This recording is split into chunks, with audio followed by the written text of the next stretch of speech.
د دې تعلق د قیامت سره نشته. خلک مه یاروئ خدای مسلمان. اوس دا کیسې پسې قصه را یادېږي. څه ورځې مخکې ما پسې ټلیفونونه شروع شو که نه، نارینه او زنانه وو. مفتي صاحب دا به څه کېږي؟ ما څه چل به کېږي؟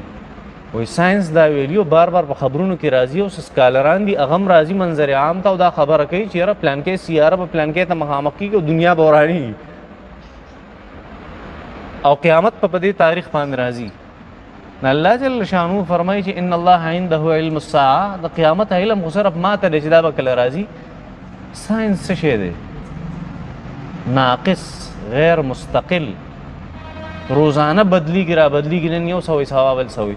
داسې قسمه خبرې دا نه دي. خو دې نه مخکې هم خلکو کړي وي په 28 تاریخ په قیامت راځي او په 2022 کې به قیامت راځي او په 2008 کې دا زه وړوکی وم که نه، نو پخوا یو زما په خیال 2008 2007 2008 په دغه شان یو خبر رالی په اخبار کې چې فرانس والا ویلي دي، ما په خیال فرانس و،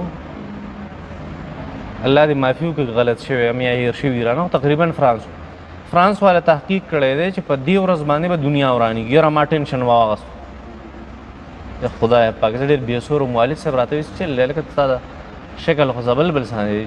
بس ما یو څیز خفه کړی یم څه چل دی. ما یې وایي چې یاره پلانکي تاریخ په قیامت راځي که نه، وایي ستا دماغ کار کوي. وایي د قیامت نه خو بس 40 کاله مخکې عیسی علیه السلام راځي، د هغې نه بس په قیامت راځي. د هغې نه مخکې به دجال راځي او دا بله ورځ تا ته ورځ یادوي چې قیامت به راځي په دې ورځ باندې. تا خو مازغه کار نه کوي.